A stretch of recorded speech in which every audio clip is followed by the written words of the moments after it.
Welcome to Frequency Healing. Can it really be this simple? Part 3. We're going to go over how does it work?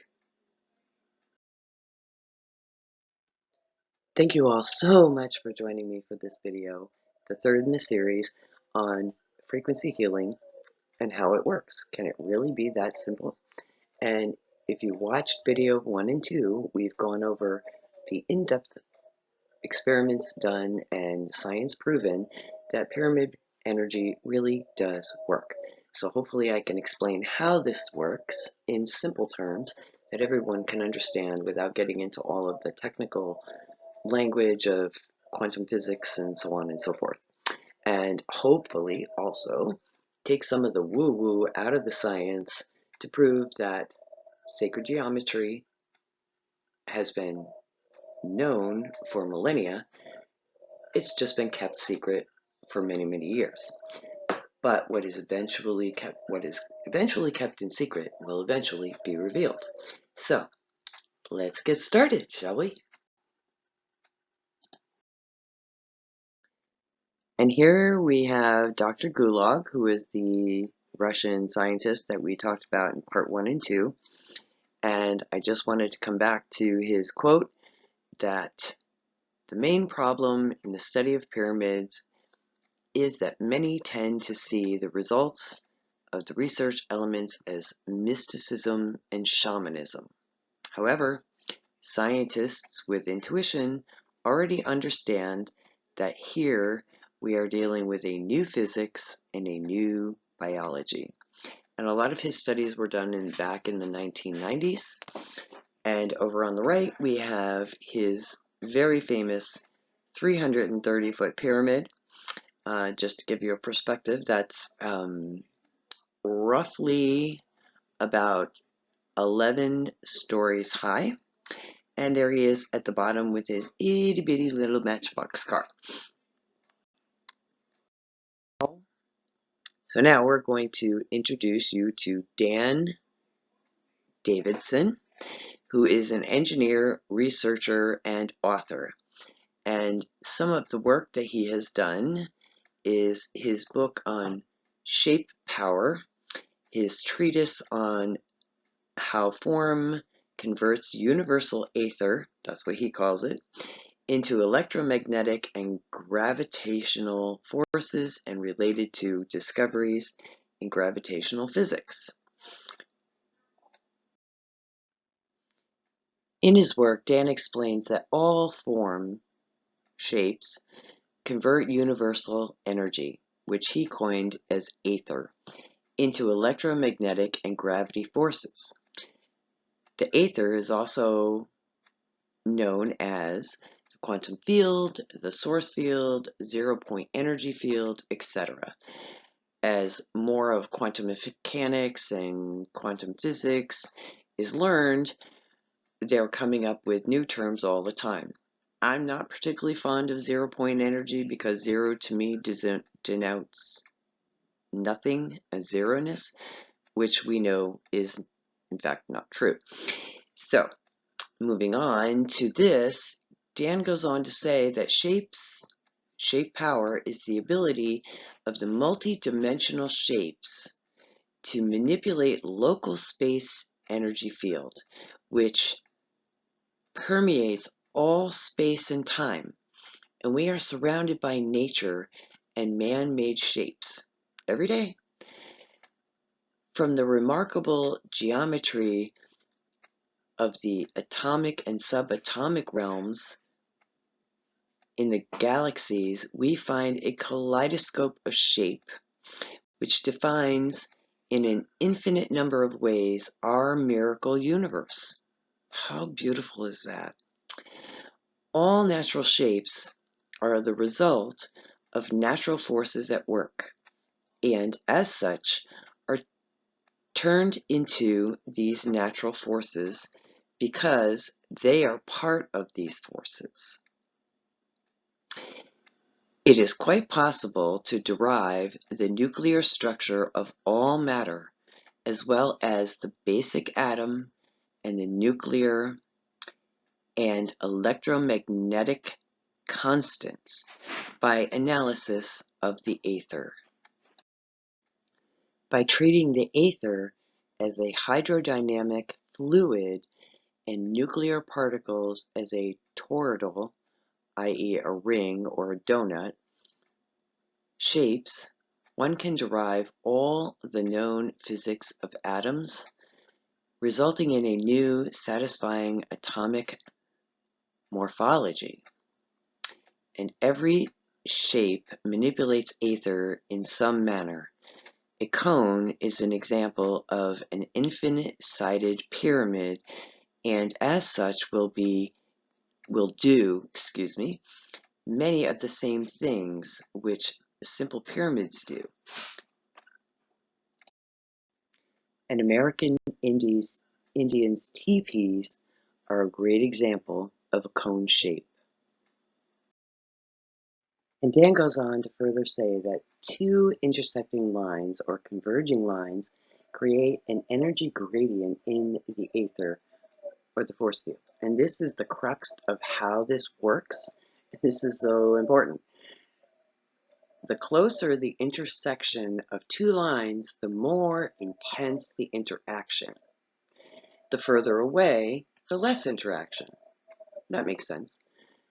This is because the nuclear etheric flow in the vortical, which is little spinning flows, these flows will tend to orient to the least resistance between them, creating electron charge and magnetic field.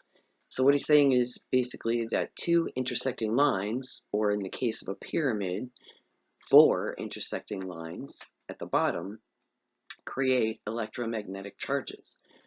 The shape of a pyramid generates a magnetic field, which I just said, due to the sides meeting at the point at the top and the corners. The energy flows up the sides of the pyramid and comes out of the peak as a spiral pillar of light. And this energy builds in a torrent field, that's a Russian term, which means fire in the middle, flowing upward. So the pyramid itself, the shapes create an electromagnetic charge building in the middle and then going up through the top of the pyramid. Just fascinating. And for all of the naysayers, we have proof. Now, for all of the naysayers that are out there that still really do not believe that pyramid energy or shape energy actually does create an electromagnetic charge or has any power at all, and it's just woo-woo science, this one's for you. Here we have a photograph that was taken back in 1979 by Dr. D.J. Nelson and his wife Geo. And this black and white photograph was produced with Kirlian photography of this pyramid energy with a Tesla coil. I find this photo absolutely exquisite for a black and white photo in the day. And as you can see with the Tesla coil inside the pyramid, the energy, like Dr. Dan and Dr. Gulag have reported in their studies, the energy flows out the top with a spiral twist, that torrent field twisting energy. And that twisting energy reminds me so much of human DNA, or just DNA, even of animals. It's really nature and humans and God all rolled into one, working together to create this beautiful symmetry.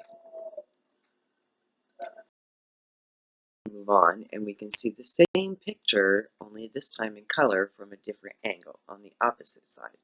And you can see how, again, that twist of torrent energy is twisting in that spiral pattern, very much again like DNA. And over on the right are some photographs of studies that were done on the Great Pyramid of Giza. showing the different electromagnetic charges that are coming from these pyramids. And it's interesting to denote that these studies were done during different times during the day and during different atmospheric conditions. But we can still see their focus mainly was on the one specific little chamber. You can see it's that little piece in the middle there, but it still has this electric charge in the center of the pyramid. And then here again, we have additional studies on the Great Pyramid of Giza during different times during the day, which is at night, where you can see the sun reflecting, creating more of that electromagnetic charge. And on the bottom was more of the studies that were done at night. But you can still see that the electromagnetic charge is still there and still present and still visible. So for all the naysayers that say, oh, it's woo-woo science, this studies into the Great Pyramid of Giza has been very well documented, and there is a lot of information out there using very specific field equipment to be able to detect the electromagnetic charges, to be able to see things with infrared, a whole lot of interesting equipment that they have used. Now, I wanted to include a few more of Dan's conclusions in his research, which I found really interesting. One of them is that preserving food. Experiments showed that food would last longer while placed inside a pyramid shape. So for those who may be in remote areas or not having any power, putting food inside a pyramid shape would preserve their food longer. He also noted that it promotes healing. So wounds of people and animals appeared to heal faster and with fewer complications when the subject was treated in a pyramid shape. Again, that goes back to with the healthcare crisis that we have coming out of a pandemic, or those who do not have health insurance, Dan and all of the other research is indicating by simply being treated and or being inside a pyramid can have profound healing effects on the individual or animal that is inside the pyramid. He goes on to state that only pyramid shapes are required. So extensive research and experiments have been done that show only the outline or the edges of a pyramid are necessary to get the pyramid energy effect. So you don't need to have a solid pyramid. In fact, experiments go on to say that you actually do need space inside the pyramid. It needs to be empty, and we'll go into that in a little bit. Pyramids also generate, a pyramid shape actually generates electromagnetic charge. So experiments on both the Great Pyramid and experiments done here in the US, where Dan is, indicate that the pyramids may be some sort of generator of static electricity. He goes on to say that this effect seems to be most pronounced with a larger pyramid, so that it may be strictly an electrostatic charge effect of a tall object picking up some of the Earth's electrostatic effect due to its height. Well, that would actually make sense. The taller the pyramid, the more energy it can build up inside the pyramid. But this is really a keynote that I wanted to share. Of all of the above interesting effects, the most profound is the fact that all the pyramid energy effects can be generated with only the barest outline of a pyramid shape. That's huge. Only the barest outline of a pyramid shape. In fact, research has shown that a certain amount of open space is necessary, again, I just reiterated that, in the sides and bottom of the pyramid to enhance the energy effect. So all you need is the skeleton shape of a pyramid to create these amazing healing effects and energy. The maximum energy effects are achieved with only the open frame of a pyramid. That's huge, especially in this day and age with individuals. I keep going back to health. People who are in poor health. I know people are waiting for Tesla technology and so-called medbed technology. But again, I'm going to say, why wait? Here it's being proven and laid out that just the simple outline of a pyramid works. So why not give it a try? So how does this work?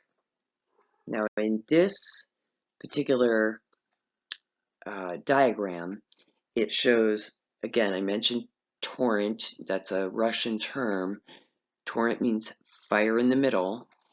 And this particular diagram is showing the magnetic flow of a pyramid, where the connecting points, the sides, the bottom, okay, energy comes in the tip and becomes channeled out through the bottom, the four corners of the base.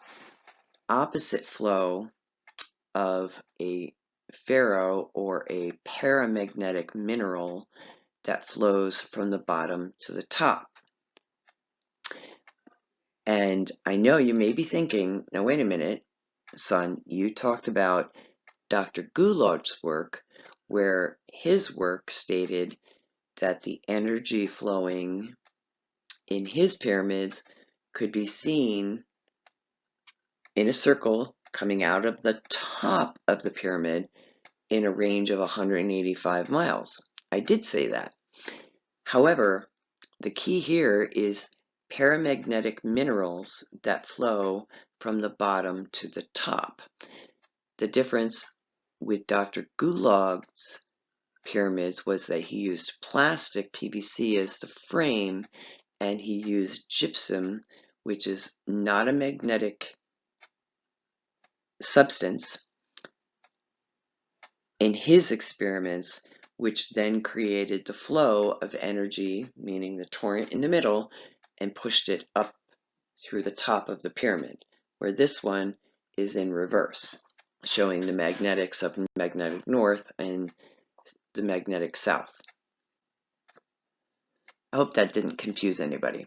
If it did, please leave me a comment in the comments below. Okay, so now, what about humans? Since we really were focusing on the human healing effect of humans, it is also very well known that we humans also have our own energy field. We may not necessarily be able to see it with our physical eye. However, again, using Kirlian photography and using infrared, we can also feel this energy field around us.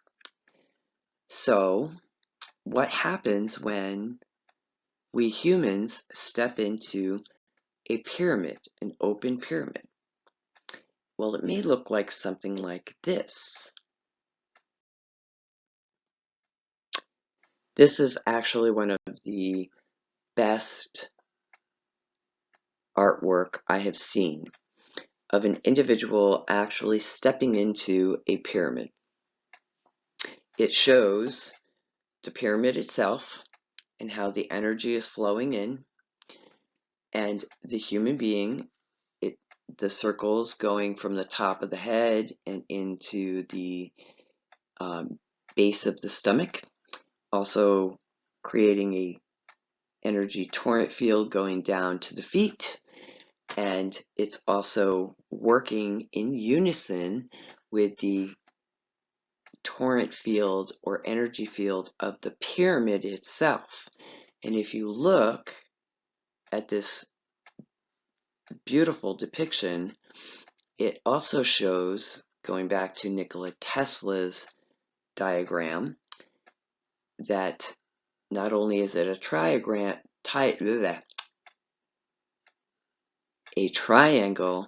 but also a Merkaba, which is a sacred geometry shape. Then you see these beautiful oval shapes flowing around, which are representations of the energy of the electrons flowing around an atom. So this, to me, was like, oh, this is exactly how this energy works synergistically together. And then the energy is spiraling up through the top to the cosmos, and even flowing down, depending on which type that you're using, grounding into the earth. As I work on part 3 of this series, I've had many people reach out to me and ask me, okay, this is great. How do I get one? Or what do I do? I'm going to go over that in the next slide, but there's a few things that I wanted to share. In the study of pyramids, Dr. Dan had done studies with a simple piece of paper. He did studies with plastic PVC. He did studies with copper pyramids. Copper is a conductive metal, and he found that that worked best, but plastic PVC will do as well. It's not necessarily the material that you're using, it's actually the open shape. He reiterated that several times. There are a few metals that I would not suggest if you were going to make your own. One of them would be not using aluminum. Aluminum tends to block the flow of energy and block the signals. The other metal, that I would not suggest is steel. Stainless steel also tends to block the flow of positive electromagnetic energy for healing purposes. So those are just my little FYI tidbits and information for you. Okay, so here we have some samples of some DIY. On the top left, we have someone that was very ingenious and created a pyramid out of wood. On the right-hand side, we have something more similar to a Russian style pyramid that is a little bit taller, where you can actually sit underneath it in a chair comfortably. Preferably if you have knee problems, you can sit in there and just suck up all that yummy energy. And that one was made out of PVC. Then we have this adorable little guy at the bottom who is sitting under a 4-foot copper pyramid based on the Giza mathematics and shape. And he just looks very, very happy, and he is loving it under there.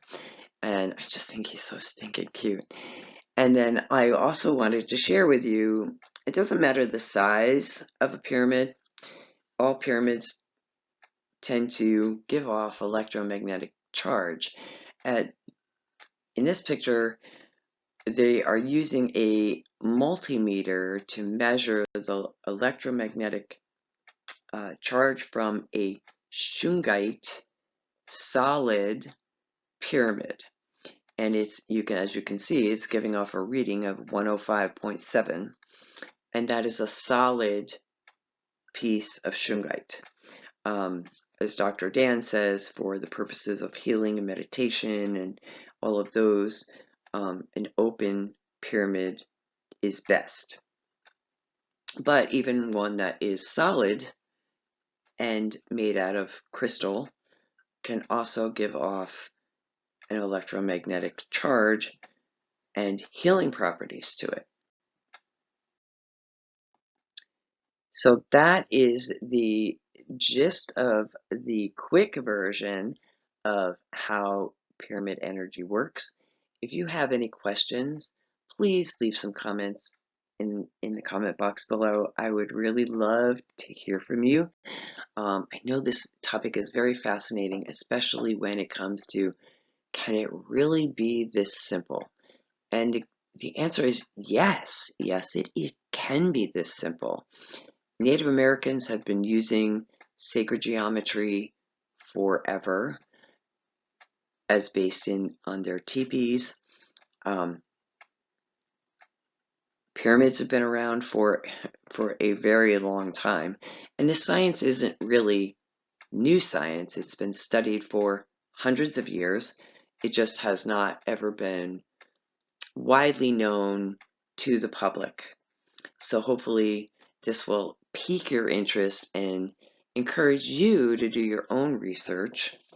If you are thinking about making a pyramid, don't worry about stressing about spending tons of money. You could simply get some wooden sticks and make your own. I'm a big believer that if you make something your own and you're a part of it, then you become part of the creation, and you are infusing your own energy in it, and you tend to get more out of it that way. So as always, I want to thank you so much again for joining me in this video series. I hope you really enjoyed it. Please leave your comments and let me know if you have a pyramid, how it works for you. And I'd also love to know what other content you would like to hear about. And please hit the like and the subscribe button, and don't forget to hit the notification bell. I would appreciate that as well. And thank you for sharing. May you take care, God bless, and may you always enjoy the love of learning. Bye for now.